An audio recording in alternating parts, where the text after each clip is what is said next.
And we are live. Welcome to Horror Talk tonight. We are discussing haunted vehicles. Everybody knows the most famous of all haunted vehicles, of course. That is Christine. And not only is Christine a badass Plymouth I'm sorry. I'm trying to provide background music, but that doesn't really work. It doesn't really work with live streaming, right? Because it's basically the person that's talking, like, it favors their voice. So it's not like while you're giving this awesome monologue, I can just go in the background. Right. The soundtrack is part of my working playlist. Oh, it's awesome. I love it. Oh, it's awesome. John Carpenter, yeah. Oh, love me some John Carpenter. Did you see the one he did where he came back and he did like a video clip of it, and he's picking up a girl? Yes, that was awesome. Awesome. Yeah, he's principally a musician now. Is touring with his band, with his son in the band, and is poor perform like every show, man, sold out. So, God bless him, John Carpenter. I love that John guy. Carpenter, the master of horror. Absolutely. Master of horrors. I mean, horror. You could actually say the master of indie movie. I would give that more because he did a lot of studio work. I would say master of indie movie would be George Romero, but although he did some corporate work too. But anyway, the point is John Carpenter. How many fucking classics does that guy have? Okay, right? Assault on Precinct 13. There is. He has In the Mouth of Madness. Well, welcome, Preston. What's up, Preston? What's up? I liked Assault on Precinct 13. I thought it was great. When I was a kid, man, I taped that off my with my VCR. I taped it off the television, and this is like the old school VCRs, that were like the size of like a printer, right? Yeah, I remember that. VHS, right? And I fucking watched Assault on Precinct 13 over and over and over. Like almost as much as I watched Night of the Living Dead and Dawn of the Dead. Like I just memorized. It's one of those movies I've completely memorized. Yeah. Right. So Assault on Precinct 13. When you say one of those movies, I was thinking the same thing. It's like, okay, so that list has got to be fucking long, dude. It is. I mean, much. I think the last time, actually, like once I got in my 20s, I stopped doing that. Like just watching movies over and over. I mean, there were the occasional flicks, like when I saw Ken Russell's. What's the one with Amanda Donohoe as a vampire? Lair of the White Worm. That one's crazy. I love that movie, Lair of the White Worm. It's almost like a bad movie, but it's like fucking entertaining. It's Ken Russell. It's not. If it's anything that people think is bad about it, is there on purpose. Yeah, it's like entertaining as hell, but it's like entertaining as hell. And as soon as that movie ended, I hit the stop button, rewind, and then hit play again. But I haven't done that in a long time. But we're off topic here. We're talking about haunted vehicles. Yep. Christine, but not just Christine. There have been also other haunted cars. In fact, there was an infamous television show which I've never seen because I don't believe it's ever been syndicated because I think it only ran one season. My Mother the Car. My Mother the Car. You guys never heard of that? No, that does sound familiar. It's infamous. Yeah. Well, would Maximum Overdrive be considered? Yes. Yes, definitely. Yes, it is. Yeah, definitely. Well, it's like Killdozer, It's not a haunted car. It's being controlled by an alien intelligence. Yeah, but that's almost like a kind of haunting, isn't it? Yeah, pretty much. Like a possession, really.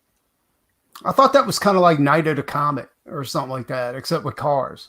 You know what I'm saying? Like, yeah, it was a mess. Because they never really explained it, right? I mean, it was presumably aliens. Yeah, it was aliens. Yeah. So there was a little bit of Plan 9 from Outer Space there. And Killdozer also, which was a TV movie, but that was shit. But the original short story is fucking awesome. Killdozer sounds like a badass villain. Sounds like a metal band, don't it? The two other ones that I like was The Car and Wheels of Terror. I sent Drew a bunch of links, way more than he's going to be able to use during this stream. I always do that to the poor guy. Hey, it helps to have more than not enough. That's what I hope. That's the assumption I operate under. And tonight we're probably gonna play those and probably get a strike again, but we're gonna figure out a way to play these movies without strikes at some point. Okay. At some point, but we're definitely gonna not give a shit tonight. Yes. And we're gonna be talking about Rockabilly Roadtrip. Right? Yeah. No, the Road Devil's Trip's doing Driver. good, actually. Yeah. That's it hit its goal. I mean, I just have to. We're going to go into fulfillment now. It needs to go up, though. It needs to go up. It does. It will. You're in demand now, right? You're in demand now. 5,000. Yeah, it's in demand. Right. Yeah. So you're going to take the paycheck and you're just going to keep collecting it, right? And then you're until the next issue comes out. Right. Yeah. Yeah, and then you're gonna. So are you gonna have like a on demand fill? Or are you gonna just like stock yourselves with it and then just drop them as you? I think I'm gonna do it on demand, and as they come in, I'll just go ahead and fulfill them.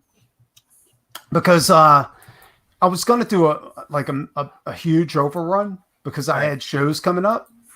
But because of this virus bullshit, I don't have shows coming up anymore. So, which sucks because that's where a good portion of my money comes from. Yeah. So I was counting on a bunch of shows that got canceled. Also, seriously, I think the list now is 12. Yeah. Translations. Yeah, and that's harsh because I was planning on moving books. It is, but at the same time, you got to look to the positive. As creative people, this is going to give us a lot of time alone. I'm gonna have a lot of free Saturdays. Fiance, so he can stay busy in another way. Hopefully, it doesn't give us a lot of time on the streets. Definitely not, man. Definitely not. I just went out for a walk before. It's like a fucking ghost town. No, I'm talking about because we can't pay our bills. Right. No, that's exactly it. Luckily, I have other methods of paying my bills, but that's why I'm like worried about guys like Preston who fucking make a living on these fucking conventions. Yeah, because that's where he gets his nut, right? I mean, that's where you get your nut for the year on this. Yeah.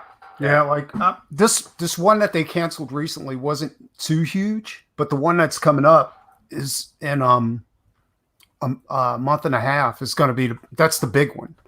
That's where I make the bulk of my money. So that we don't know yet, like how long this shit's going to be going on for. Right. Yeah, that's what I'm saying. Because we know it's going to go at least. Yeah, we know it's going to go at least a month, and it might be longer. And then so these conventions, because of how they plan ahead, a lot of them are just canceling because they're saying, "Fuck it, we can't count on it." Well, a lot of them can't reschedule too. Right. Because, exactly. Right. Because also let's say hi.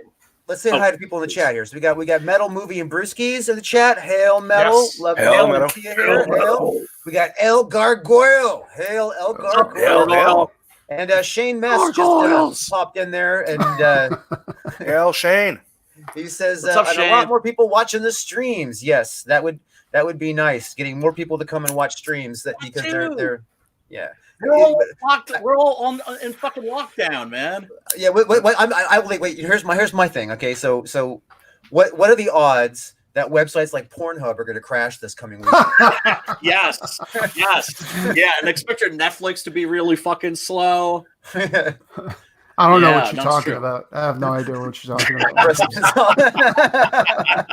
Dude, you have a girlfriend. You need porn more than we do. What is this Pornhub you talking about? Hey man, is that an entertainment site? The song speaks the truth. The internet is for porn. The internet is for porn. Yeah, I've seen it's true. It's true. Look, pornography drives all technology. The VCR, when I got one as a kid, was basically marketed as a device that allowed you to watch pornography in the comfort of your own home. Why do you think suddenly everybody had a fucking VCR? Right? And I think it used to be called the Bang Box. Is that what it was? The Bang Box. Right? And then of course once once internet speeds got fast, let me just tell you anymore. as soon as also you got to think VHS took another thing to the next level because it was so difficult to like run a film camera. You know what I mean? All I have to say is dark web. Yes. You know what I mean? So the VHS it first brought home the home movie to another level because you could put it on thing, which of course then introduced amateur porn to the world. So Yes, Simon. What are you snickering about there, brother? his collection of amateur porn, maybe. I'm like, just go visit the dark side of the web, and you'll see what the web is for. God damn, man! But I don't know what I'm talking about at all. Yeah, he's never been. I know nothing. No, I've heard tales from people that have been to the dark side, and that's pretty. It's not pretty. It's not pretty on the dark side. It's not good for your head. I have a friend that likes watching like Russian dash cam videos. Yeah, like bouncers like knocking people out, and I'm just kind of like, dude, it shit cannot be good for your head. Oh, is this for? There we go. Great, amazing practical effects scene here. Check this out. Christine has been banged up bad by God, what's his name in this? How can I suddenly forget? I'm drinking spiked tea, by the way. So if I'm not entirely lucid, you'll forget. Spiked tea?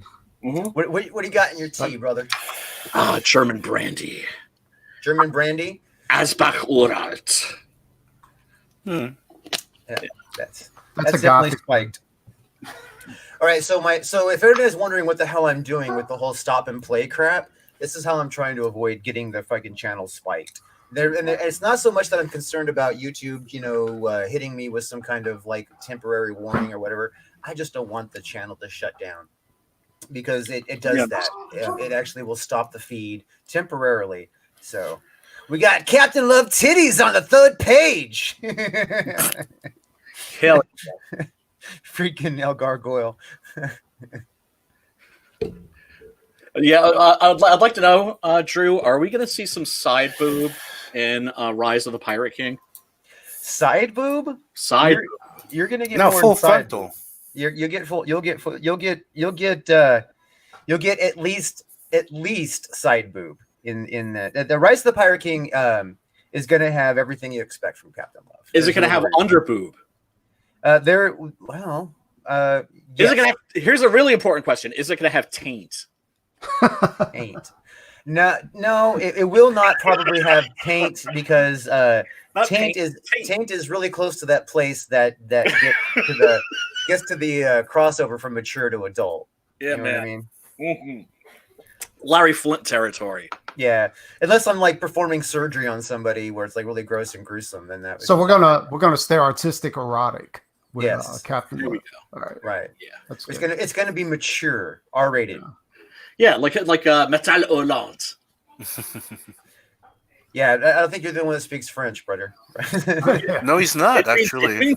Yeah, I guess that's right. We do have an actual natural French speaker. Mm-hmm. Metal Hurlant means screaming metal. I always thought it was weird that why they said heavy metal, because it's one of the things that when you go to people, hey, I'm a big fan of heavy metal magazine. Everybody thinks it's a heavy metal magazine about. I know. bands. I know.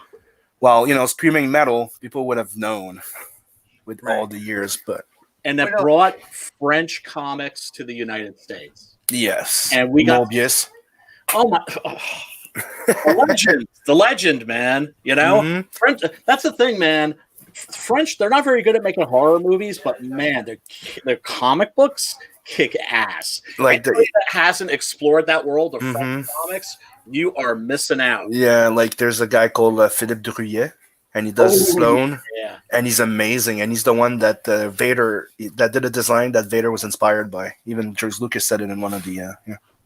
Well, he directed a movie too, didn't he? Called Immortal, which that was Enki Bilal. Oh yes, you're right. The Immortals, and that series is amazing. Yeah, very cool, very cool. Yeah, I mean, it looked like a movie that looked exactly like it was like out of an issue of Hollande. It was a good mix of like characters and 3D characters back when it was made. Yes, because all the CGI characters were synthetics. Yep. And I thought that was an interesting approach. Very, very cool. Mm-hmm. And great books. And Kibilali does mixed media a lot. So and all his panels are made like in one piece. So you just like mix it up as a page after. But let's go back to our subject, Christine. Yes. Now, you know me, I can't help but point out the magical artistic moments. So I had to stop it here because you see how he's standing right under a light. They planned that, obviously. It's got the hair light. It is an iconic view of this guy looking back at his car. He's heartbroken. Arnie. He's like, you know what I mean? He's just yeah, like, poor put upon Arnie, super nerd. These bullies, high school bullies, tried to crush his dream. he's all that, show me. Show me. Bing! There we go. No music? Well, I have the sound turned off. I can do the sound on some, I guess. I just and also the music here. It's not like original Carpenter. It's like Harlem Nocturne, I think. You know the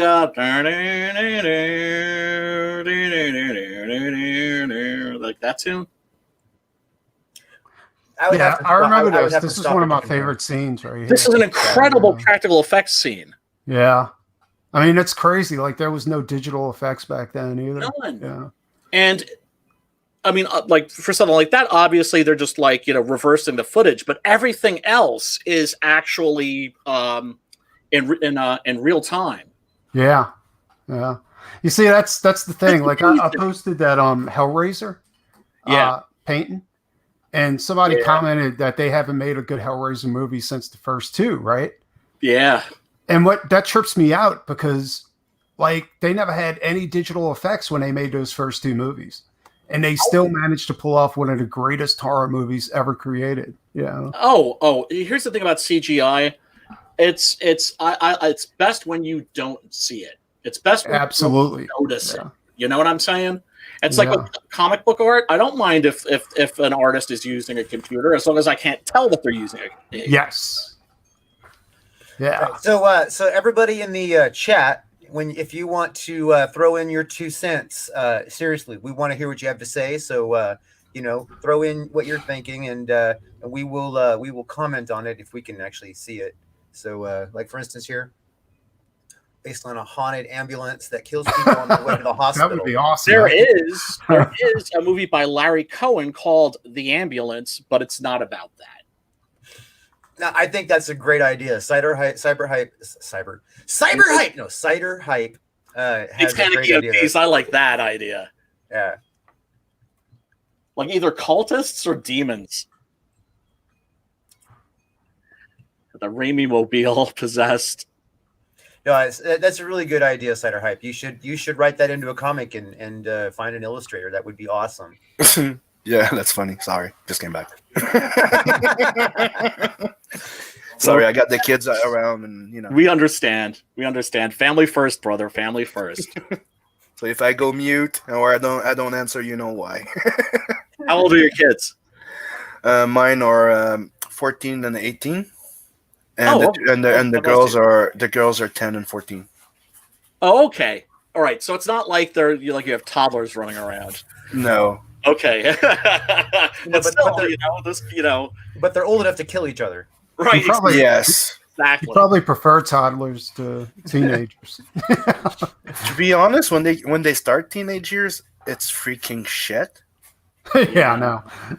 But when they get past those hormones there and they start toning down, and if you were able to keep a good relation with them, right? Mm-hmm, mm-hmm. Dude, my older one just turned 18, and it changed the game, and it's not the same, and it's fun. That's great. You can get to know each other, but now as friends. Yeah, like there's a more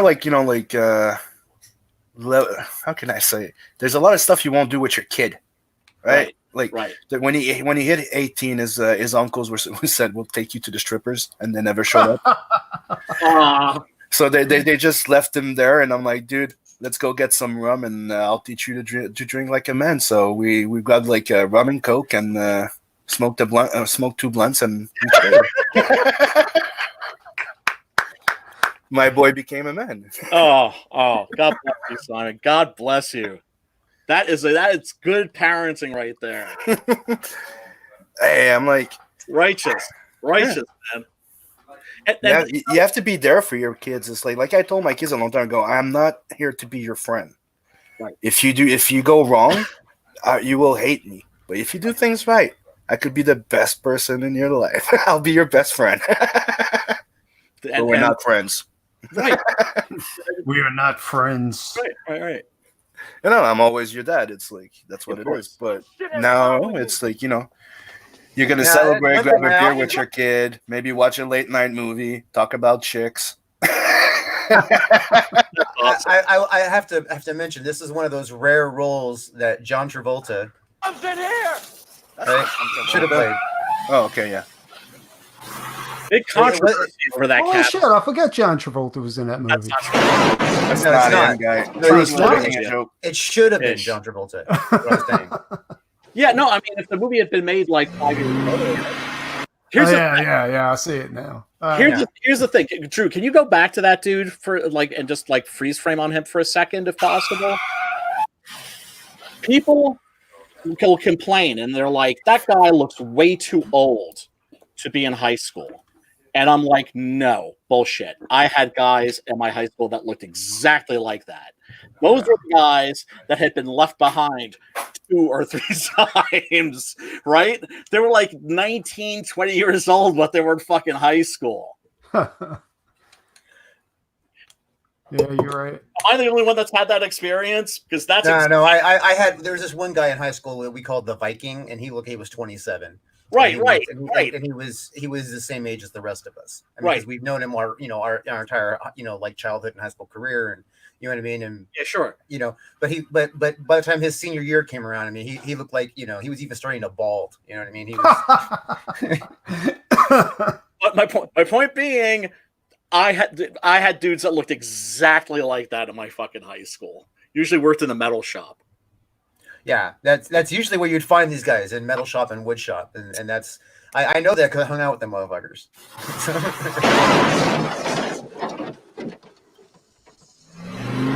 My car, my pretty car. Christine does not respect that bitch. No, she's all yeah. You think you're hot? Oh, she's pissed. Well, she fucking outweighs it by at least like half. Yeah, half she the does. weight. Yeah, she does. And she can regenerate. So That's one thing about that I always thought, like, the Christine car that was the most amazing is those Plymouths are like some of the heaviest machines on the road. Oh, absolutely. like total gas guzzlers, right? Yeah, total gas guzzlers. I mean, Yeah, but they were all made of steel too. Yes, I mean, there wasn't all no steel. on those fucking things. And then the Plymouth touted the noise reduction, so it's extra thick steel, it's extra heavy, it's got all kinds of like little extras that just make it win. I'm sure these particular ones are stripped down, but plus these the interior, these are real. I'm sorry. No, there wasn't much plastic in the interior either. Like the dashboards were made of steel, all that shit. Yeah. Exactly. Yeah. Oh my god! Not like road safe. No, it was a freaking Actually, time bomb. if you got in a wreck in one of those goddamn things, you'd probably survive because it was just so huge, right? Yeah, I mean, they're heavy. I mean, they would go right through a modern car. Yeah, they're full metal. It's full steel, and dude, the couch in there. Come on. My brother had an old caddy. And I remember a caddy convertible, and I remember taking that thing on the road and just being like, "Oh my god, I'm driving a freaking battleship!" Yeah, like it was like, am I in the lane? Or am I on the curb? Yeah, no, it's very, very going from like a regular car, like a little sedan or something, into one of those. Jesus, man. So Metal has a question here. He's all, was Kit a haunted AI? I'm sure he's talking about Kit from Knight Rider. No, he was just an AI. He was just a computer. He was a computer. But what if he turned evil and started killing? They did. They had a. They had an evil version, right? Yeah, exactly. Yeah, the car, and there was also, like I was saying before, Wheels of Terror. Wheels of Terror was awesome. That was the one that was like dented to look to the front was dented to look evil. Oh yeah, that's a badass car. I know the movie you're Yeah. talking about. Is that Cunningham? Shit, I forgot about Carr from Knight Look Rider. at my car. So, Come on, Brett. so Kit What had up, a Bishop? evil twin just like Michael Knight had an evil twin. Come on. That's interesting.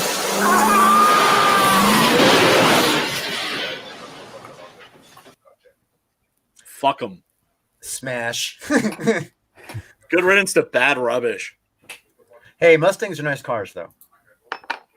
Oh, they're gorgeous. Yeah. I wasn't cheering, but I wasn't celebrating Now, the death of the Mustang. that is like a major break in the gas tank because Yeah. usually gas does not come flowing out that fast. Yeah, no, that's a hemorrhage. Mm-hmm. That's water. Just so we know, that's a course. hose turned Yeah. on. It's a, Yeah. Fishtails. Now, here's a question I have for you guys as car enthusiasts, because I'm definitely don't consider myself an expert. The 1957 Plymouth Fury, is that the car? Is that what Christine is? Yep. Okay. Do you consider that a beautiful car? Because some people consider it an ugly car. It looks a lot like the 57 Chevy. Like, yeah, it's a lot like the Bel Air, but it's not. Yeah, Yeah. It's, The it's got, it's 57 got Chevy it's got a different fin to it and shit. In fact, yeah. But everybody, I mean, the 57 Bel Air is like considered one of the most sought after cars ever. So, I mean, yeah, actually, it's funny. Is like I have like 3 different friends that have one here in this town. I'm telling you, man, if I had FU money or certain cars I would have to buy the Monster Mobile, If I had- that V8 Interceptor, the Monster from Death Race 2000, and a 50 Chevy. If I had FU money, I would have like my own custom build shop, and everything that went through it would be shit that I parked and kept. So I would have a fucking team of guys working full time on my cars. Oh, yeah, hell yeah, man. Oh man, I get so obsessed. I cannot even begin to share how much I fucking get crazy over classics. If I own beautiful. 2 classic cars. I have a 1964 Mercury Comet, right? Oh, sweet. I got a picture here if I can right. This is my my classic baby. oh, nice. That's awesome. Boy. Although it hasn't run since 2008 because of the stupid recession. Because the recession kept me fucking from being able to afford to keep this thing running in mint condition. However, it does have a fucking $4,000 engine in it that's basically new, but it needs a little bit of tranny work and undercarriage work, so I can't fucking drive it. One of the That's things about frustrating. those old cars is you have to constantly be on top of them. Like they need constant love and care. And when when the recession hit so we're talking 2008, people were fucking broke as fuck. Yeah. Definitely. Yeah. So 2008 was the last year this thing was registered, and it now sits in my fucking driveway, collecting dust and all that kind of stuff. But I tell you what, when I fucking get everything back in order, this baby right here, my fucking Harley Davidson, and my fucking convertible. I have a 1962 Austin Healey Sprite. Those vehicles will be fucking back on the road, and shit'll be fucking. Of course, what country has the best classic car culture in the world? China. Cuba. That's because that's all they get, dude. They can't. Exactly. So they've had to keep that shit running. And I'm telling you, man, if relations with Cuba get to the point where like we have open trade and everything, there's some Cuban cats over there that are going to be able to like ship over like the most gorgeous classic cars in the world and sell them. I got a guy that lives down the street from me, almost like 3 blocks down the street, who does nothing but restore cars out of his garage on his free time.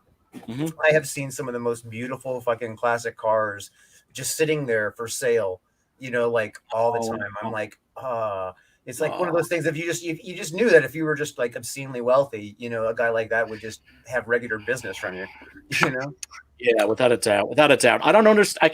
I can't relate to people that get like excited about modern cars, like the Fast and the Furious and all that shit. I just don't understand. I just don't understand it.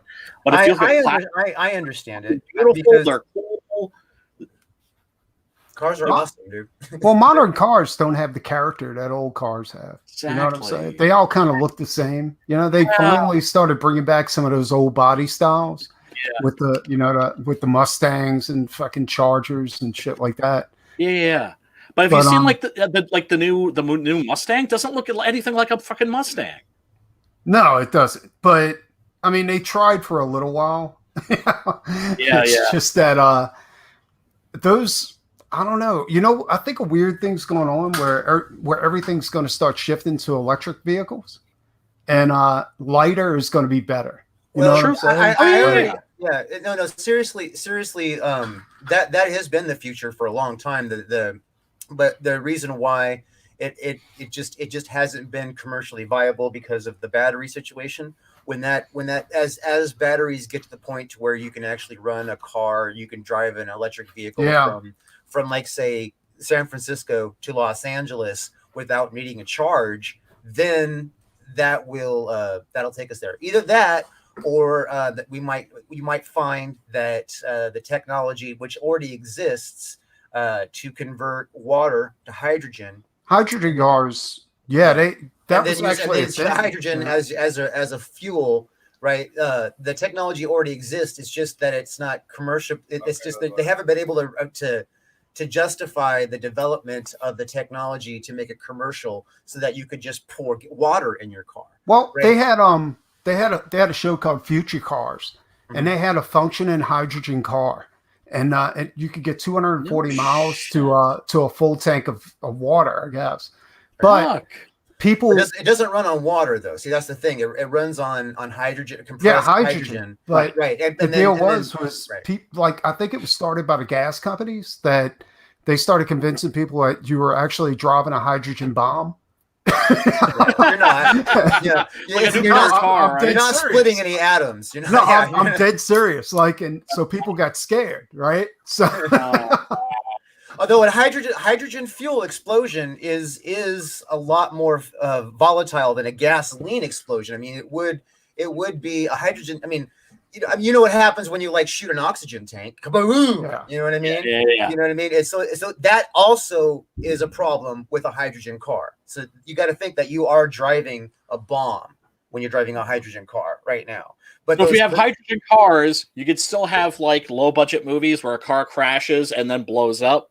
Because if you're gonna wreck your car anyway, they're just like, well, might as well. No. It would be so much more. It'd be more like the car blows up and like 15 cars around it are all fucked up too. Oh, wow, that sounds exciting.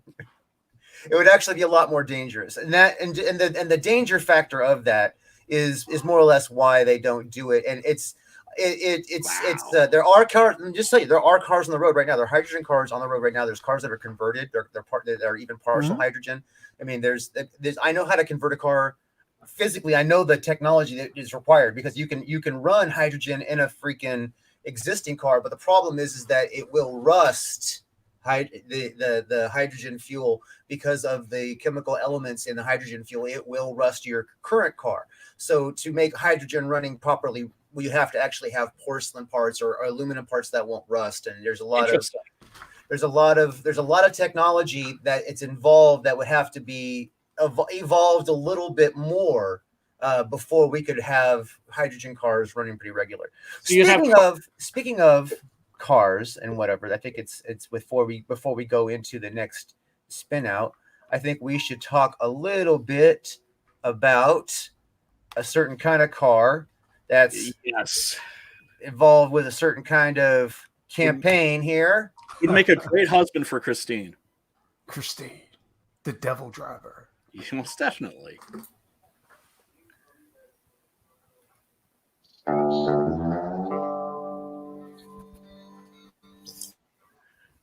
Going to get a TV fill real quick.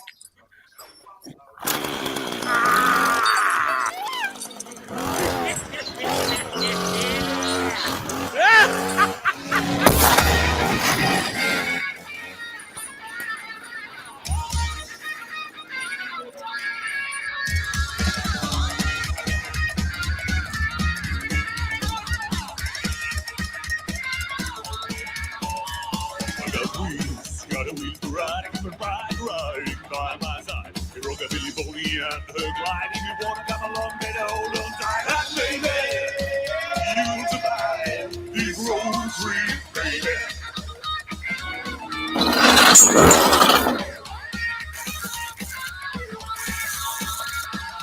Green light, yellow light, red light, go. I wasn't born to taste the real pride. Then I built my pride. Now it's middle to middle, blows my mind. It's crazy. It's like a big road trip, baby. So crazy. It's like a big road trip, baby.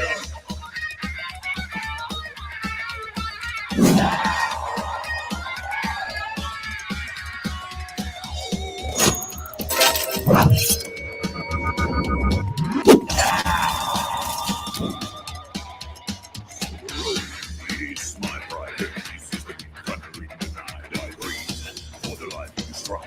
There's no fear of making it right. Right on! The devil cry. Right on! The devil cry. Right on! The devil cry. Right on, right on, right on, right on! It's crazy! It's like a big road trip, baby.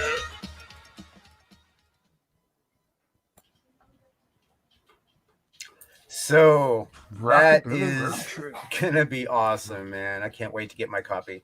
I'm kind of glad you kept the campaign short. That means I get my copy faster.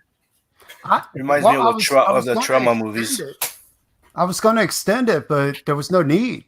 I don't know if you can actually. I mean, no, you can go to whole 60. The only reason why a person would extend it would be to get Indiegogo to treat it like it's an ending campaign twice. You know what I mean? By sending the warning emails and all that kind of stuff and all that setup, and then having them give a big last push, because they don't push for campaigns after they go for in demand. Usually they just kind of, you know what I mean? But they will push for your campaign when it first launches and when it first ends, if they feel it's worth pushing for it. And it's not something of human beings making a decision. It's a completely algorithm choice. Yeah.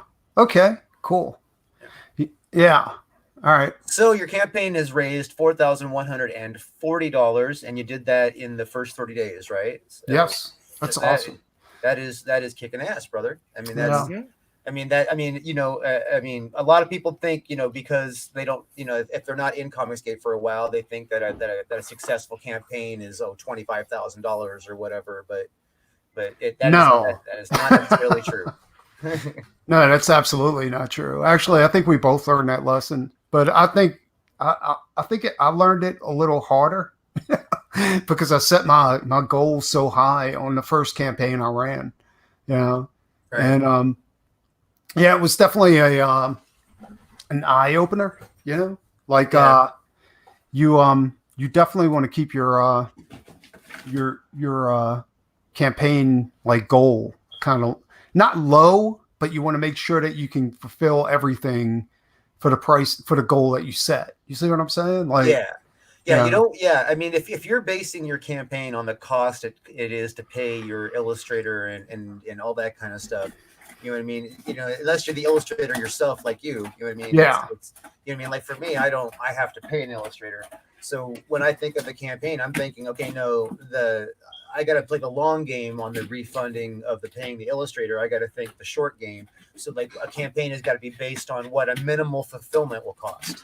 Absolutely. No, you're absolutely right. And I think like I'm thankful that I'm able to like take care of those expensive ass chores myself, right? Because I know an illustrator can cost upwards of sometimes over $200 a page. And sometimes, yeah. Although I have found more and more as I get to know more and more illustrators, mm-hmm. that the numbers that I met when I was cold searching are nowhere in reality with talented illustrators. You know what I mean? Yeah. These are people who were trying to take advantage of me because they were because they thought they could. You know what I mean? On the pricing. Yeah, it's like I mean, $100 a page to $250, $240 a page for a really good illustrator. I mean, for a really top dog illustrator is about what a fair ballpark is for someone who's wondering what those price range is. Now, you $100 a page, you might get a really good illustrator who has no experience or little experience, never worked on any big projects that they can even show. You know what I mean? And you might even be able to get them even cheaper than that if they're really hungry for the exposure and you're really hurting and you can work something out also the back end or whatever. You also have to consider if they're going to make their deadlines for the price you're paying them. You Right. know what I'm saying? So that's if you essentially important, yeah. If you're going to pay $75 a page, do you? I mean, because what's going to happen is if somebody comes along that wants to pay more, they're going to take precedent. You know what I'm saying? So no, I know exactly what you're saying. That hasn't happened to me, but I know people it's happened to, including Brian. Yeah. Oh, and but it's also you get what you pay for. Absolutely. It's usually when you pay more, the artist will also spend more time. If you don't pay much, well, he's going to try and do it faster. Oh, absolutely. Yeah, and understandably too. Understandably. And also, this hasn't happened to me, but if you have an artist who's suddenly I don't know, too cool for you, which is to say, like rather than like you're paying them maybe like $75, $125, $150 a page, and then suddenly they're getting offered like $500 a page or something like that, and they go and take that work instead of what you're offering. You can't hold that against them. But it's unfair to hold it against them. I'm like 500 a page. I was like, wait a minute. Break some news. Yeah, $500. I want. I mean, we're talking about Alex Ross, Angel Medina. Or... Yeah. No. 500. 500 a page is insane. But $500 for like a really nice art piece that's really amazing, painted, finished. Like for a cover. I mean, I can see a cover. Or something like that. But yeah, sure. But you know what I'm saying. That was just a random number that I threw out there. But allow me to break some exciting news. World. Dun. Okay. I have found. Wait. Hold on. All right. Go ahead. Newsflash. God damn. I have the overhead light on, so my forehead looks extra shiny. I do believe I have found an artist who will be doing issue 8 of Six Gun Gorilla, and his name is Preston Acevedo. Whoa! Who's that? No. Who? Guy down there. Oh, Preston's gonna be drawing Six Gun. That looks like Preston. Are we on? Are you putting him on the spot? Like, is he not really officially committed to it, and now we're putting him online? And it's like, no, I already told him I'll do it. Yeah. Shut. I mean, it's a little ways off, but yeah, definitely. Sure. I'm down with it. I like drawing gorillas. Yeah, and I have to think about cowboy hats. So. Oh, dude, I'll send you tons of reference shit. You can work from or ignore as you please. I think you will find me very, very easy to work with. Well, that's very cool. I'm a mellow type of fellow. So congrats. Yeah, awesome. That's really awesome. I'm pleased to hear it. Let's watch this little big relief for me. Hey, Mr. E, you're a matchmaker now. Yeah. Welcome to Rockabilly Roadtrip. Rockabilly Roadtrip is the story of Nicky the Pipe. Nicky has one special. Fuckers. Buffering. He can build anything. After completing work on his hellish hot rod, which he lovingly calls his devil driver, Nicky finds that his life is still missing something. So he focuses his amazing talents on building Patches, a bombshell of a driving companion, to complement the look of his demonic hot rod. Oh, but Rockabilly Roadtrip isn't anything but typical. Our heroes encounter chainsaw-wielding psychos in Texas, greaser aliens from outer space at Area 51, and a voodoo zombie infestation at a roadside stop in Louisiana are just the start of the problems our heroes run into on the road trip of a lifetime. In issue 1 of their brand new full-color series, Nicky and Patches battle a mysterious illness that is driving the women in a small Mississippi town psychotic. So come along for the cross-country love story adventure that is Rockabilly Roadtrip. Now, did you see that kick-ass art? That dude is going to be drawing my comic. I'm seriously, dude. I'm psyched about that. That is. It's going to be fun. We'll have a blast. I think so. Preston's an amazing artist, and I've seen a lot of his work now. Me too. Because we've been friends for a few months. So I've seen a lot of different styles come out of him, and I was really impressed. I was really impressed with that piece you did for Micah, the Knights and whatnot. Oh badass, dude. That's another thing I got to work on too. Is Micah's story. Plus, Doc Salem is going to be launching this week, Friday. Yes. Yeah. We must make special preparations for that, my brother. Yeah, there's special preparations. That's this weekend, right? So you're launching it on Friday. Yeah, I'm gonna launch it on Friday. I guess I'll launch it. I mean, I wasn't expecting it, but I'm doing the Literature Devil show Friday morning. So I'll probably launch it Friday morning, and and we'll spend the rest of the weekend just pushing it. Yeah. But well, we should have a lunch party. We'll be there Saturday after. Are you going on the Woke show? Have you been? It's going to be a launch weekend. Yeah, I mean, on Saturday morning, are you going to pace yourself? Pace yourself, Preston. Pace yourself. Yeah. So Saturday morning, have you hit up Adam AF? I haven't. Let me say. Let's see here. So I'm doing Mandy's show Saturday night. That's right. going to be Saturday night. Awesome. Right. Yeah, Adam. I'm doing Adam's show at 10 a.m. Adam Eastern. Which Adam AF. Adam AF. Okay, yeah. good. Yeah. So you're there. All right. And so after that, if not immediately after, but like shortly after, why don't we and Brian, you're going to be available? We can just jump on here and make some noise for a while. Absolutely. Yeah. The other thing that we should do is we should if Ethan or Cecil are streaming, we should hassle them.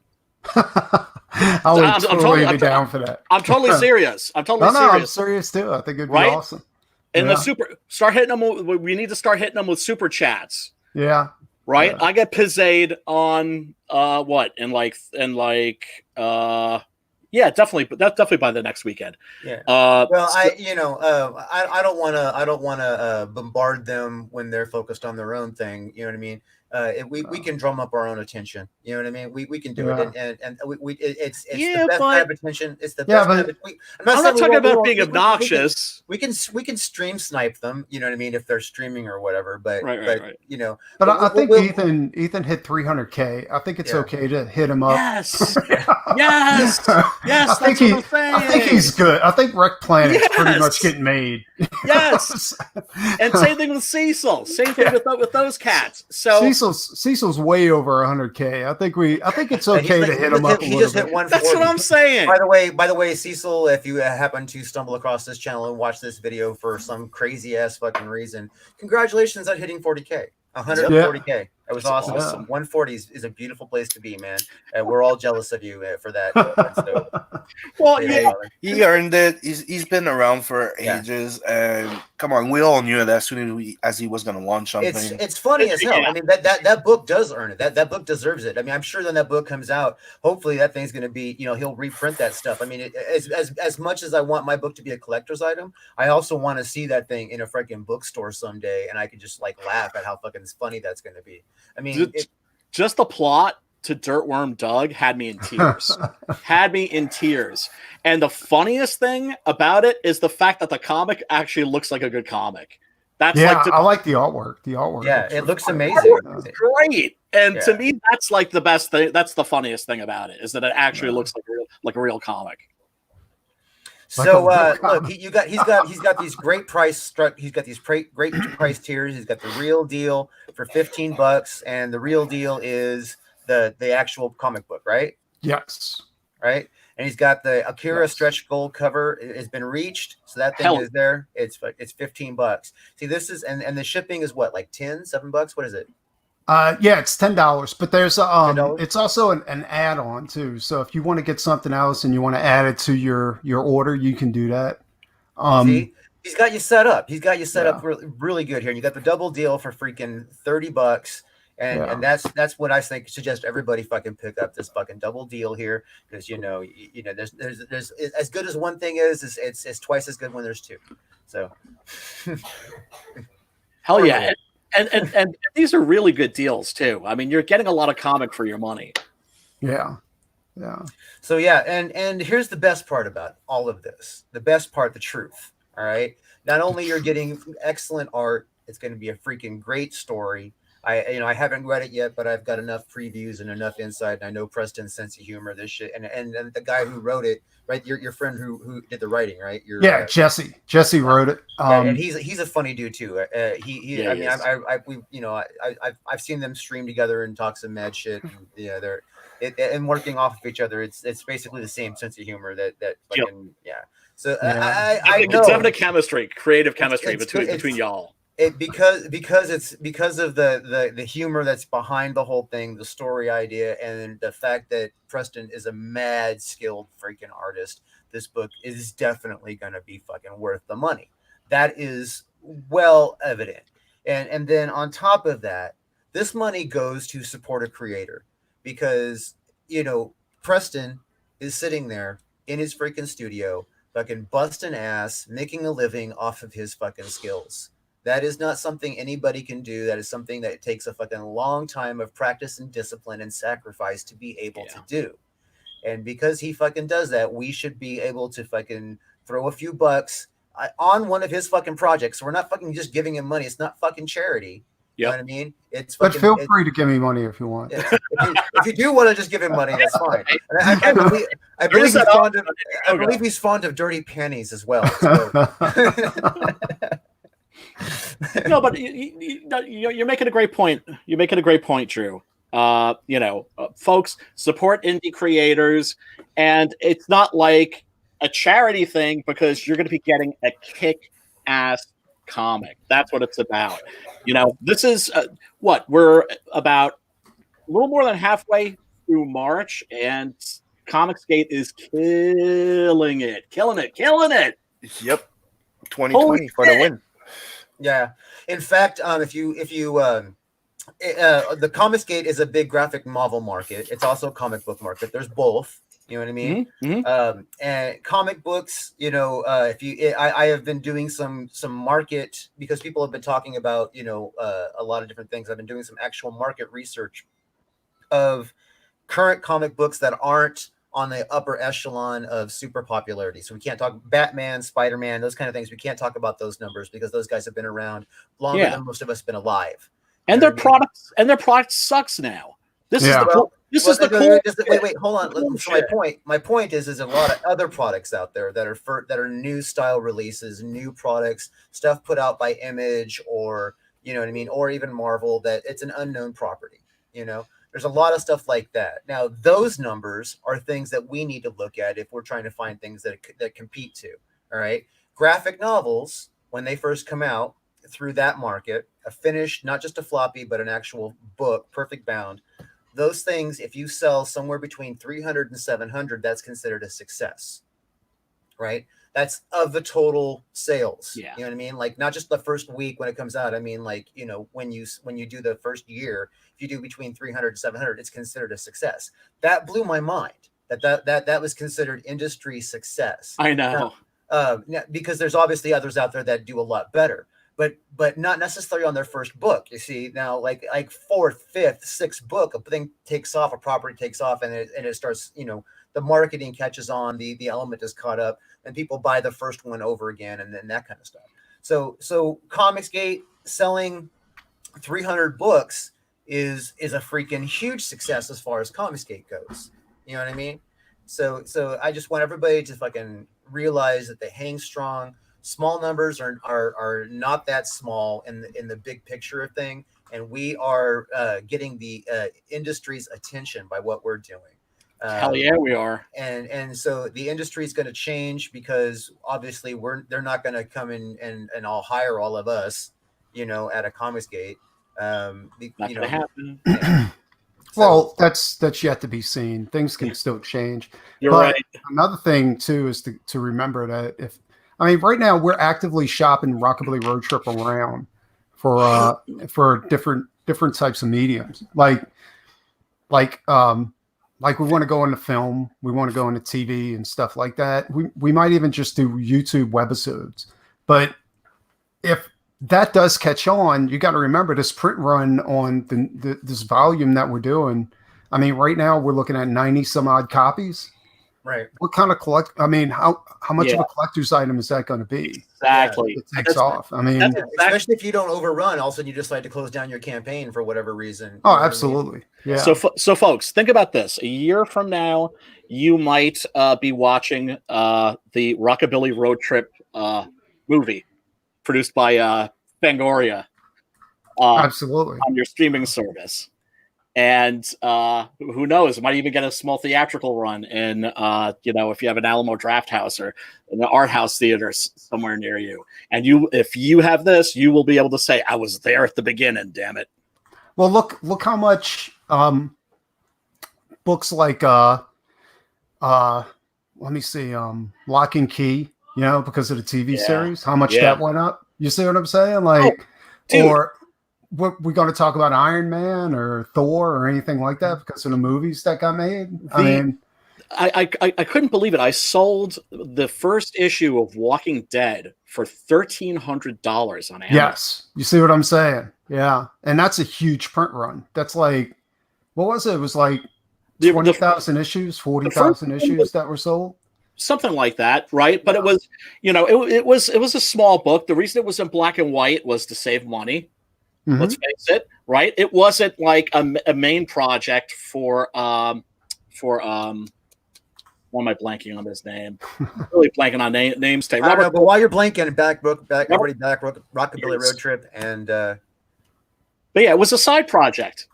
But it wasn't even his main book. Mandy is a badass movie. Shut her.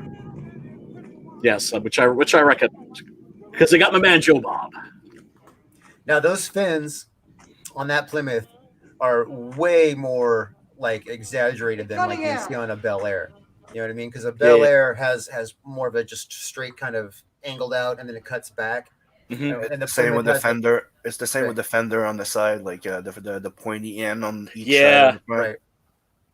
Right, where the Plymouth doesn't really have the sloped front as much, and the back has a little bit of an extra chunk to the fin. I don't know what you'd call it, an extra little like riser. It's the Plymouth though has more of a fin, so and the fins actually do serve a purpose. A lot of people just think that it's just decorative, but it when you had these big old huge machines. And they'd be driving on the freeways or these side roads fucking super fast. The fins actually help them stabilize the driver. Mm-hmm. Really? Yeah. To stabilize the rear end. Yeah. I thought they were just there to look awesome. No. It was keep the ass end down. Aerodynamic, bro. They weren't much about aerodynamics back in the day. That's why I'm shocked to hear that, honestly. Yeah. It's the same thing with like it gives so it's a rear wheel driven car, right? So the harder you push down on the back of it, the more control you have. Yeah, and keep in mind, it's like remember when it goes forward, right? The wind on each side of those wings create like a track that stabilize makes it easier to you to keep the control. Like one of the things with those muscle cars is the fact that the back would go sideways when you were going too fast. It would just like you would lose control easily. Burly on you. Yeah, I mean, the Comet that I have. When if I fuck around, if I want to go and hit a turn like in the rain or whatever, I can totally hydroplane that back really easily. It's the Hellcats do that. Yeah. The Hellcats do that now because it's too much muscle for the frame that it's sitting on. Yeah, right. And so those things are deadly. Yeah, and these the bigger these cars are, and the Comet has fins also because of the same exact purpose. Is it's. These cars, these older cars, the way that they're designed, the level of muscle that exists in the front, outweighs the back. So right. So the engine is so freaking heavy in the front. The front is so heavy. You know what I mean? When you're driving down the road, to manage that control, you got to push that back down. So that's what the Are serve the purpose of pushing the wind. Like I don't know if you've ever been in a pickup truck that wasn't loaded down like in the rain, you know what I mean, or something like that. Yeah, the back just sways like crazy and gets out of control sometimes. I had an S10 that if it rained, I was doing a 360, dude. Yeah, I've done that in the middle of the interstate, like just 360, changing lanes. Like Yeah, because when I there's lived- no weight in the back. Like Oh, that's it's- so scary. Yeah, when I lived in Ohio, everybody had to throw like stumps or all kinds of rocks or something Absolutely. in there, Yeah. or a bunch of tires or whatever into the back of their trucks during the winter to keep the weight in the back of the truck so that you could actually get traction in the snow. Yeah. It was crazy, dude. Like it was like all the weights in the front of the car. So when you take off and it's real wheel, you know. I mean, Yeah. It was, you know, you just. Yeah, it's not like It may not be safe, but it's manly. That's a man car. An S10? I don't know if an S10's got. It's a teenage truck, is what it is. By the way, I just gotta interrupt real quick. Metal Movies and Brewskis just has a great comment. My pops wrecked 4 Mustangs in the 70s. 4 Mustangs in a decade. That's impressive. You wrecked 4 more. Jesus. 4 Wow. So it'd be 4. Now we're talking about cars, not horses, right? No, yeah. Because I mean, damn, if you're wrecking horses. What my brother used to do. He was every car he had. Wonder Sauce is a creative agency Why focused did it do on that? digital products, platforms, and communication services for our clients. I don't All of know, our but I'm assets. hypnotized now. It's annoying as hell. Yeah, it is. Is that you, Cunningham?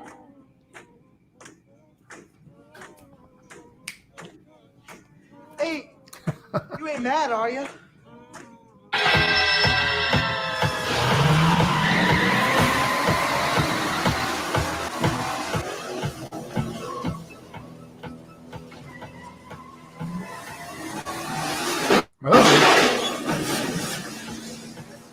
And I have to say, I watched this recently on Shudder, and time has been incredibly kind to this movie. Yes, it did. Yeah. I don't know. The movie's made really well. I mean, even Solid Carpenter.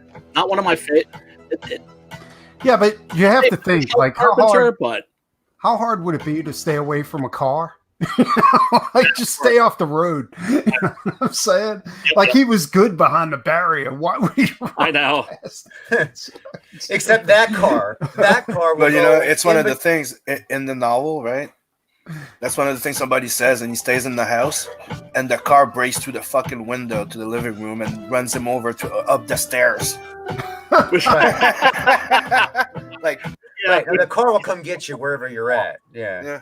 Yeah, like Stephen. in that movie, remember it squeezes in between 2 walls. Yes, that's awesome. Now, I just love that scene right there. The way that he comes in out of focus and turns. I mean, that is just like using, I don't know, almost the hauntingness of like running from the police or something. You know what I mean? Yeah, absolutely. In a horror way, you know what I mean? In a different way entirely. You know.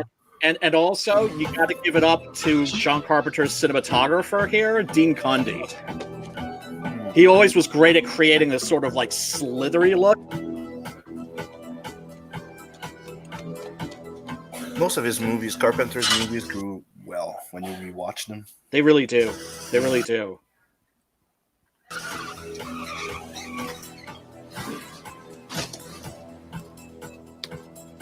Oh, I love this. Boom! Yeah, so you know, obviously I got to stop and talk so that we don't get strike. So, You got more clips to get to too. You can't forget the car. yeah, So you know, it's just crazy that you know you got to think like you can't run from this. I got a cat trying to pet itself on my hand. You can't run from the car. multitask, man, multitask. This is the scene where you're trying to get away from the car. We made the point about how it just keeps coming. And that ominous music from Carpenter.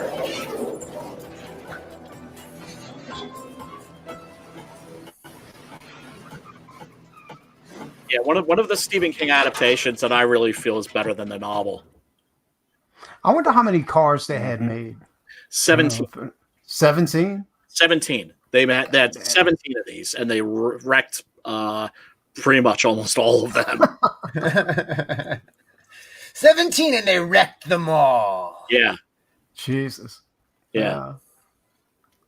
It's still it's my favorite like evil car movie. Oh, it's the Citizen Kane of evil car movies. Yeah, without a doubt. Hey, did you see that new Danzig movie, Veronica? Nope. No, is that out now? Yeah, I haven't seen it. I thought you might have seen it already. I was just wondering. No. Like, I'm so hyped to see that movie. You know what I'm saying? A lot of people. I'm super curious to see it. Super curious to see it, because some people are saying that it's like The Room. Well, it's supposed to be based on his comic series. Yeah. Yeah, which I'm cool with. Yeah. But some people say that it's like embarrassingly bad. Oh, wow. That Yeah. bad? Oh, shit. I mean, I haven't seen it, so I mean, you know. Yeah. Well, sometimes Decide for embarrassingly yourself. bad is good, though. You know what I mean? Sometimes. Yeah, like Plan 9 Sometime. from Outer Space. And Glenn isn't exactly like very self-aware, unfortunately. You know, I don't know. When I think became of, a parody of himself. When I think of bad movies that are like really bad, but they're so bad they're good, I think of Attack of the Killer Tomatoes. There's no such thing as There's no such thing. I have a problem with the term squish. Did you guys see Big Ass Spider? That was funny as hell. Yeah, the black and white one. Yeah, that was good. No, that's not called Big Ass Spider. It's called Tarantula, the black and white one. I like that he's got a knife. Yeah, I know. Yeah, what's he gonna do with the knife? Yeah, but he Another thinks there's thing, somebody too. driving. They still think that there's somebody driving. Well, that's another thing too. Like he's standing there, and the car's going slow, right? Because it's got a squeeze in there. You could run over it. Yeah, exactly. Why don't you just jump on top of the car? He's a fat guy, and he doesn't think about it. Did you see the gut on him? Did you see the gut on homeboy there? It's like, oh no, the car's coming. What do I do? Oh my god, it's gonna crush me. Carpenter sells it. Like in Austin Powers. No. Yeah, no. Here we go. Steven Spielberg's directorial debut. TV movie Duel, written by the legendary Richard Matheson, author of The Incredible Man and I Am Legend. Now, okay, I have to admit it's been a long time since I've seen this movie. Now, is the other car haunted, or is it just No. like driven by a demon crazed possessed No. fucking psycho fucker, right? What happens is this is actually Richard Matheson based this on a true story, an actual incident that happened in his own life. He cut some guy off on the road who was like driving a truck, and the guy started tailgating him in the truck and just kept following him and following him and following him. Right. And the experience left him so unnerved. He was thinking, what if the person behind the wheel took things like a couple of steps further than that? Yeah. And so this is a guy who's pissed off some maniac, and now this maniac in a truck is completely obsessed with him. But here's the thing. You never get to see the driver of the truck. All you ever see is at one point his arm, but from aside from that, it's the truck. The truck is very much a presence in and of itself. And spoilers, when it goes off a cliff at the end, you hear it make a kind of groaning sound. Like it's I don't know, like an elephant or something like that. Just like this massive beast plummeting to its doom. That's crazy. Valiant, nice car though. It is.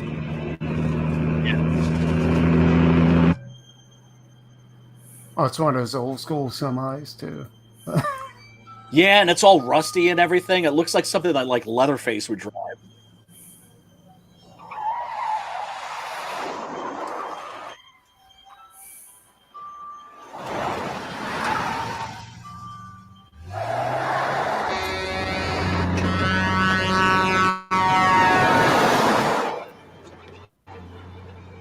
Yeah, so basically this is like a daylit nightmare.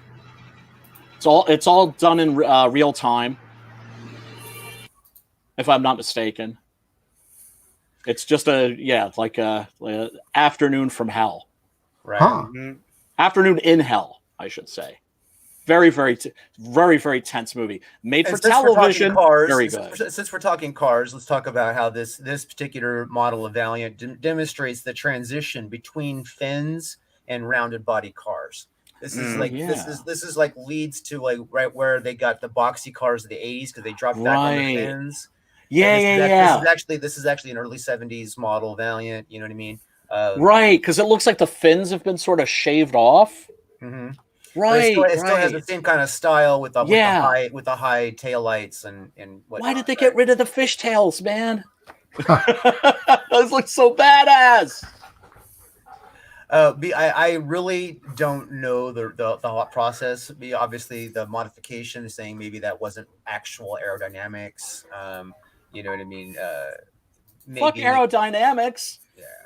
You know, I know that these cars are also a lot lighter. Look at the fender in the front of that car, and just imagine like how that's just kind of like thinner. It's just kind of like put together.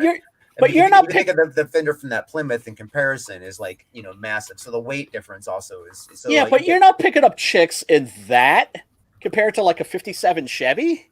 Yeah, well, the people that manufactured cars at the time didn't think that picking up chicks wasn't one of the factors that they had when they were designing the cars. They were stupid.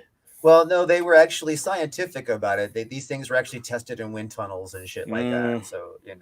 So they were trying to work with the aerodynamics of the time as well as the manufacturing techniques. So. Just throwing that out there. It's like one of those nerd things about me is that I really nerd out on on car designs over the years because it's. I appreciate it. I always learn shit from you, dude.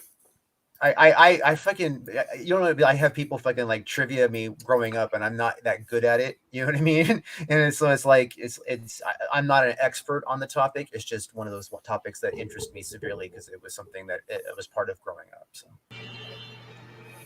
Yeah, and it's like I said, it's interesting stuff. I'm always happy to learn from other people's passions. We lost Preston. We lost Preston. Preston, where'd you go, brother? Where'd you go, man? He passed under the wheel of the truck, I think. I think so. Preston, we thought you left us, brother. We thought you went under the wheel. Shut down the wrong window. We thought you went under the wheels of the truck, brother. That is a massively heavy semi, by the way. Look at it's ominous looking, man. Well, just look at how that thing is built. That thing is not like little. Even like the mass construction behind, even though it doesn't have a sleeper going on, it's like got a big old huge AC unit sitting behind the cab. I was gonna say, what's that behind the cab? Is that an AC unit? Yes, that's exactly what it is. That's exactly what it looks like. Home AC unit. So maybe he is like, a member of the Texas Chainsaw Massacre family, like one of the Sawyers. Well, that AC unit also runs refrigeration for the back, just so that we're. Oh, okay, interesting. Right. Yeah, it cools. It's the AC for the cab, but it also runs refrigeration in the back. Interesting. So, in fact, it might not run AC for the cab at all. It might just be strictly refrigeration for the back. Because that thing looks huge. Yeah.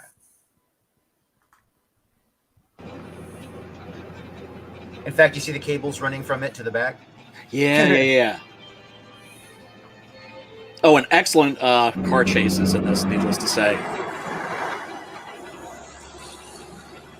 And this is what got Steven Spielberg the job for Jaws. Really? Hmm? First two things he ever directed professionally, not like a student film or something like that, was this and an episode of Night Gallery. Night Gallery. Interesting. Mm-hmm. Yeah, he started in TV. I think he was like 22 years old when he made this. Come on.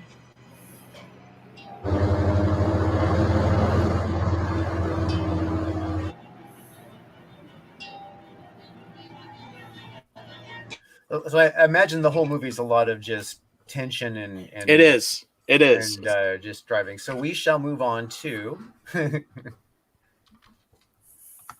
another movie. Let's see here. The Car Bag, damn it. The Car. Great movie. Welcome to the neighborhood. Did you know that stupid Geico could help with? Freaking commercials! God damn it!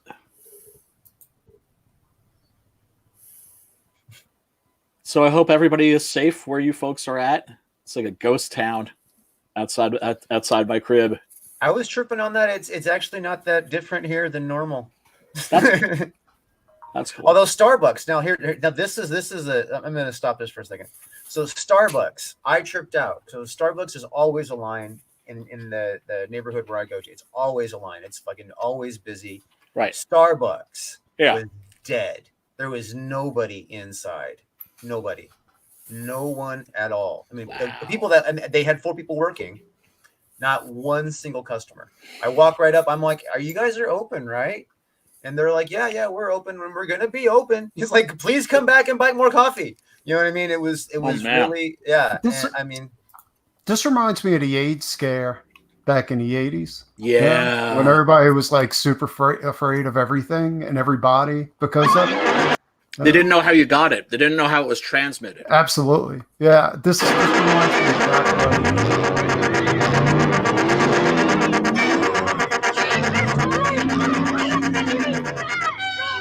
Let's keep them busy. Get those kids trying to get out of here. Come on. So, yeah. So you want to fill us in on what we're looking at here, Brian? Yes, we're looking at The Car, which is from what? Was it? So yeah, 1977. 1977. That's what I thought. I remember when this came out, actually. This stars James Brolin as a small town sheriff in a town that is being terrorized by a murderous driver.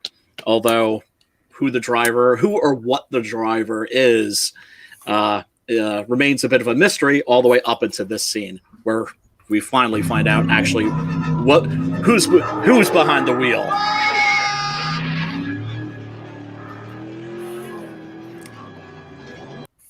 I just want to comment that the live action stunts are not the best.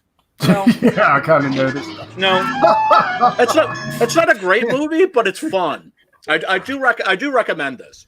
This was shot at Universal Studios. I can totally tell by the freaking entire lot work right there. I mean, I recognize that part of Universal Studios. Hey, wait a minute! Get in there! Get in there! Come on! Oh! Hurry! Come on! Over here!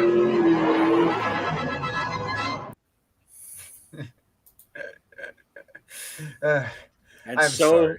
these folks this is like epic cheese, man. This is funny. Oh, it is, but it's still a good movie. Like I said, I do recommend it.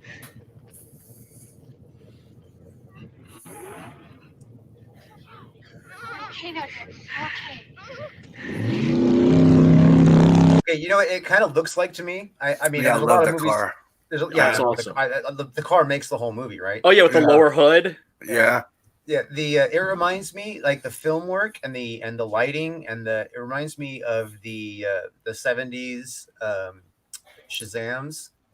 Oh wow, yeah, I remember those. Yeah. This is a very 70s studio picture, not a B movie.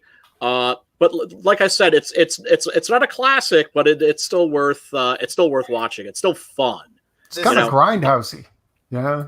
Well, well, almost everything it's in the too 70s clean. looks grindhousey. It's too clean to be a grindhouse movie. It has name actors in it. The director didn't previously direct any porno movies, that kind of a thing.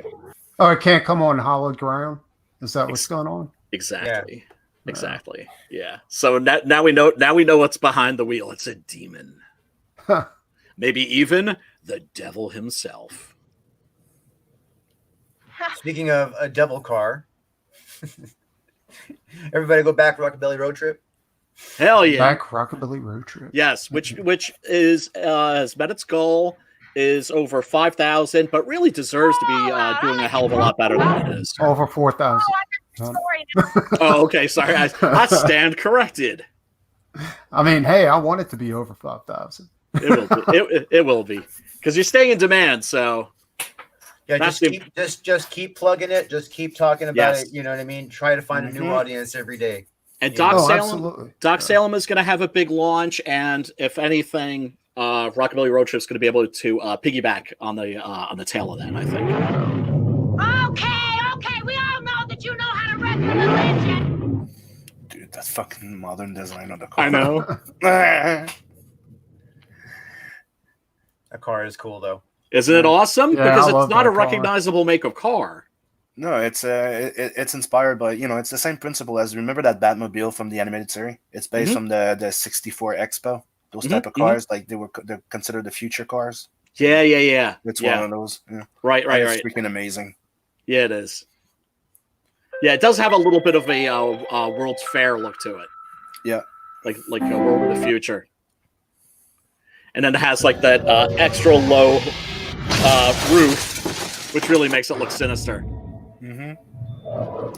So and makes Brian, it dinky as hell. You sent me this link. What the hell is this? Yes, this is Super Hybrid, also known as Hybrid, which is about a alien car that cruises around the city, waits for like assholes to try to steal it. When they get inside, they get eaten. Oh, that's awesome. It's a vampire car. It's an alien blood and flesh sucking car. You remember that TV show, that failed TV show, Blood Drive, on Sci-Fi Channel? Yeah. Yeah. See, I mean, That was- like a Rockabilly Road Trip movie could be made, or show could be made on that budget, and it could actually be good. Oh yeah, definitely. Yeah. I mean, did you like Blood Drive? Because I kind of like. I didn't like it that much. I thought it was a good premise, but Yes. they kind of screwed it all up. you Yeah, know? they did. Yeah, because they were being like bad on purpose. You know. Yeah. Friends don't let friends watch fake pulp movies. Well, it was I just supposed to gotta be say, grind. this is the best promo video for Horror Talk that we'll probably ever have. Word. And this is Jesse right here, right? Yeah, that's Jesse. Now that's not Jesse in the beginning. Oh, That's yeah. just the slasher. Yeah. Okay. That dude was way too big to fit on that the front of the car. That's funny.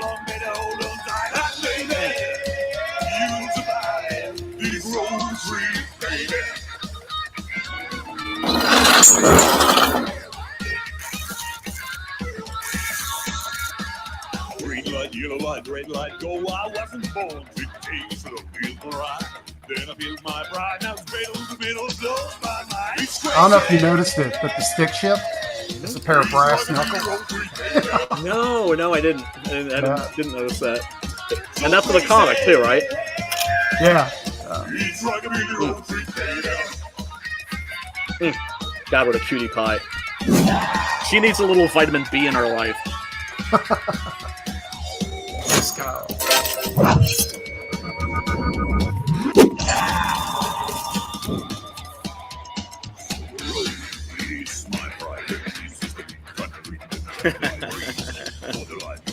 Oh man.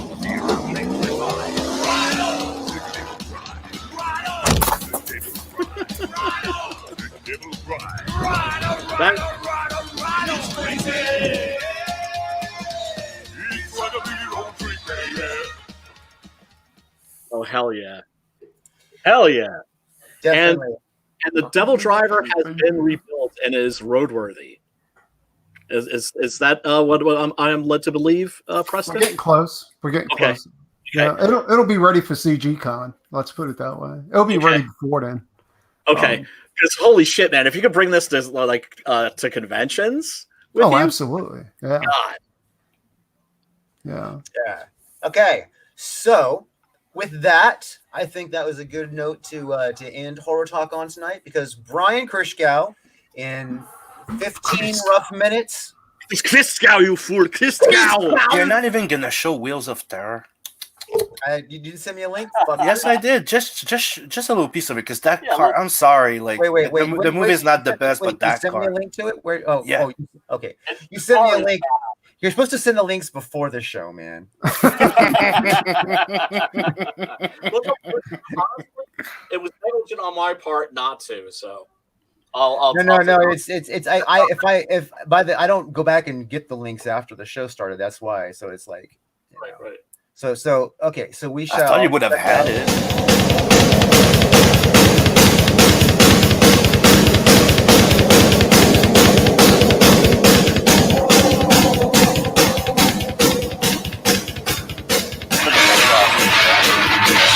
It looked like it's straight out of fucking hell. Oh, that's a Roadrunner, isn't it?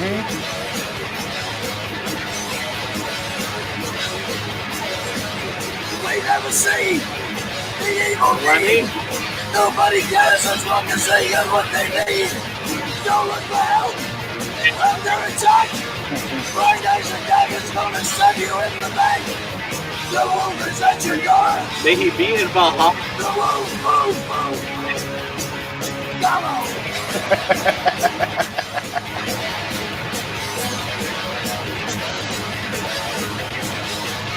Check this out.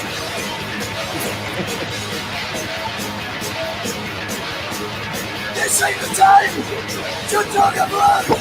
That's all we got to win the business and we love. Don't you rely on passers-by. Let you rip the other way and let you die. The wolf is at your door. The wolf,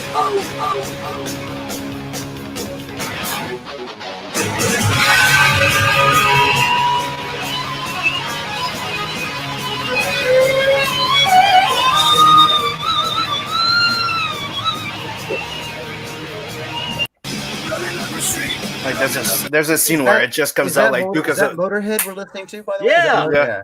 Hell yeah. We got it. We're gonna have to stop. Hail Lemmy. At least take a break because I will get struck. There's Motorhead. a for shot that, where you it does a Duke of Hazzard jump and crushes a bunch of people. That was a cool scene. Is that coming up ahead here? Yeah, I think it is in there. Yeah, because Yeah, it's like highlight. I just got to be careful because the music like that will get me flagged like in a big way. Let me quickly mention that I actually Take the volume off and just like we'll talk while watching. There we go. There you I go. can do that. There you go. I actually exchanged a few words with Lemmy. This was at the Limelight in New York City, which was like an old like Gothic cathedral that had been turned into a club, and then later turned into like a mall for like Sex in the City people, like selling like $5,000 purses and crap like that. But anyway. He was behind a table hanging out, like a merch table, hanging out with somebody talking, and I was stoned and quite Jägermeistered and feeling no pain. And I just remember walking by and going, "Oh, hey, there's Lemmy. What's up, Lemmy?" And he was just like, "Hey, what's up, man?" So yes, Lemmy actually noticed me. So Yeah, I used to hang out when I was living in Hollywood at the Rainbow. And upstairs at the Rainbow during the daytime, Lemmy could often be found there drinking. And if you were buying a drink, he'd happily talk your ear off. So, oh, that's awesome. Yeah, and Lemmy was the shit, man. He loved fans. He loved making friends with fellow musicians. He loved telling jokes. He loved laughing. He had some of the fucking craziest fucking road stories I ever fucking heard in my life. That he told you directly into your me and a few other people that were sitting there. But yeah. Oh, you were in the presence of greatness. Well, yeah. Hollywood's filled with fucking famous people all the time. They're just people, man. You know what I mean? Lemmy's God. At the same time, you know what I mean. He's still just a man. You know what I mean? Mm-hmm. And if people that worship Lemmy, he doesn't really like being around that because it makes him feel awkward. Oh yeah. Isn't it interesting how shy people like that can be and how self-conscious they can be? Yeah. And the best way to treat them is just like regular people, like regular. I could never say that I knew Lemmy well enough to like consider him a friend, but I did drink with him like like every chance I could. There you go. There you go. You drank with Lemmy. End of story. I want to say this publicly. Like, I'm definitely taking on worshipers. If anybody's, Dude, seriously. I mean, that if you want to make some money, you know, like L. Ron Hubbard said, you like that, you know. It's like, you know, start your own religion. Why not? that seems to work. Yeah. So you're used to making money off mostly your canvases around convention time, right? Yeah. Well, I pick up more commissions whenever it's like this. People, I mean, it's like they want to meet the person who actually does the work. You know what I'm saying? And when you make that contact with them, you pick up more commissions, you sell more work. You know what I'm saying? For the price that you're asking. Is this that jump that you're talking about? No, you saw it earlier. Oh yeah. When he killed the cop. That was awesome. That's a hell of a stunt. Yeah, dude. Does the car survive? Oops.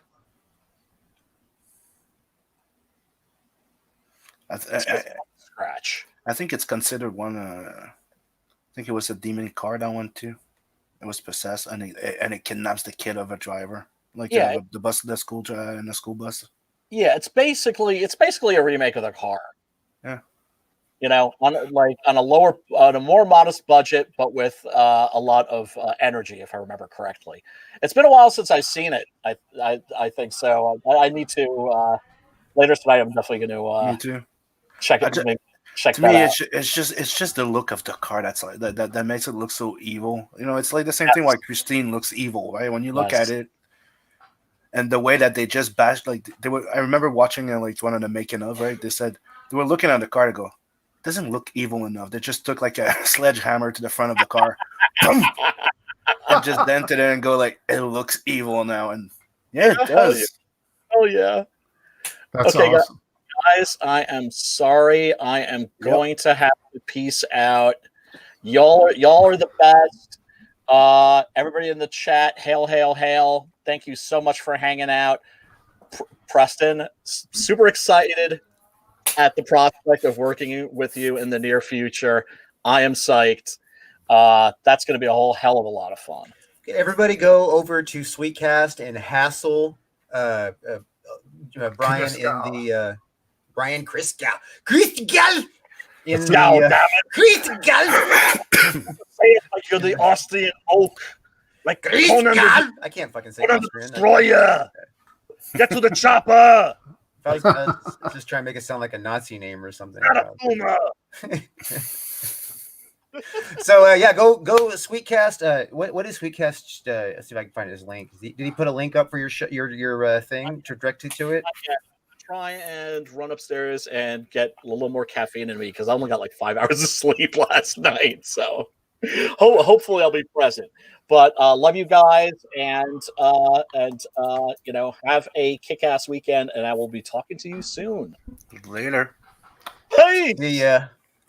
Peace, love, and soul. So Sweetcast's channel is just Sweetcast. I'm going to post a link in the chat for anybody who is looking for it. All 4 of you. And then thank you for coming to Horror Talk and talking horror with us. And go back Rockabilly Road Trip. You're gonna not be disappointed. That book is going to be real fun. Did you pick up it? Did the number get any bigger? No, it's the same number. No, it's the same one. We're only 6 people away from hitting 100 backers. That's so frustrating. Yeah. So you know what? That especially because you're going to be launching another campaign, and it's going to be like 2 rolling at once. That's going to be. Well, this one's ending. I mean, it's still going. It's in demand, but the meat and potatoes of the campaign is over with. You know what you could do now? When you launch the other one, you could close that one, right? And just put a tier for that book, like transfer that campaign to the other campaign, so people can order both books. But no, I'm not doing that. No, because this one, I'm sharing, like I share creative rights with this one. The other one, I have full control of. You see what I'm saying? So, yeah, got it. Yeah. That makes a lot of sense. Mm-hmm. All right, so we are going to end the broadcast, and thank you, Preston, for showing up, brother. And Sam, you got anything you want to? Oh, I know it. Hold on. There's one thing we need to do. I'm sorry, I cannot not do this. This is. What was I thinking? What was I thinking? Oops, that was the wrong Bad link. Blood Hunt? Yes, you're closing this shit at the end of the month. We need to fucking pimp your fucking book. Yeah, I'm giving in on one last push before I close it at the end of the month. Yeah. One last push. Yes, one last push. One strong push, but one last. Let's see here. Because after that, it's closing. Because that version of the book is exclusive to that campaign. But I am planning on launching another campaign, but with the book in full color now. Right. Well, don't tell people that before you, because if they know they got to wait for a full color one, you know what I mean. They may not get the black and white one. You know what I mean. So yeah, but that's the first print. And the two covers in there are exclusive. Everything's exclusive. No, nothing's going to be reprinted after. So So here we go. Blood Hunt. It has reached $8,000 finally. It took fucking forever to get you there, man. Hey, better late than never. Right, I guess. Let's see if we can get it. See if we can get it $2 more grand before the end. That would be cool, right? We do that. Yep, that would give me more work because I would have to draw like over 100 sketch cards. But hey, all right. So you can get all in for $50, which I recommend for everybody because you got to get all in because because you want Sim all up in you. And that gives you the cover there, the colored cover, and the variants wraparound cover. There you go, and then or you can just get the signed copy for $25. Mm-hmm.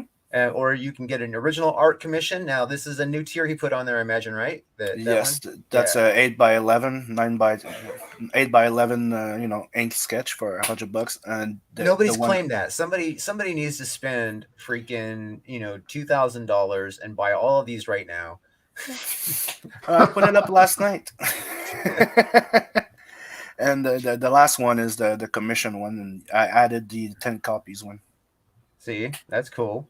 But see, they should still buy these all right now. That puts you at the 10 grand. And then they can just fucking slave you. They can say, you know what? I want 20 fucking pages of my own comic book. And they got you fucking driving a comic book for $2 grand. Do you see how that works? That wouldn't work.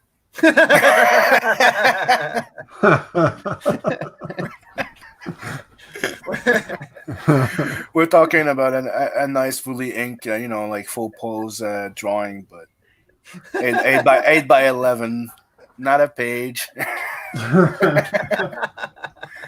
not a group shot of 20 of 8 or 20 characters. Is all that in here? I mean, come on. Are you that specific in there? You gonna be a welcher? Somebody spends $2 grand, takes you to 10K.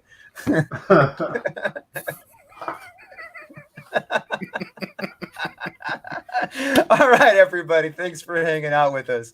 And we're going to end the broadcast. See you later. Back Blood Hunt. Back Blood Hunt. And back Rockabilly Roadtrip. Rockabilly Roadtrip. See you. Peace. And back Captain Love. Yes. Go boost yourself some love. And some that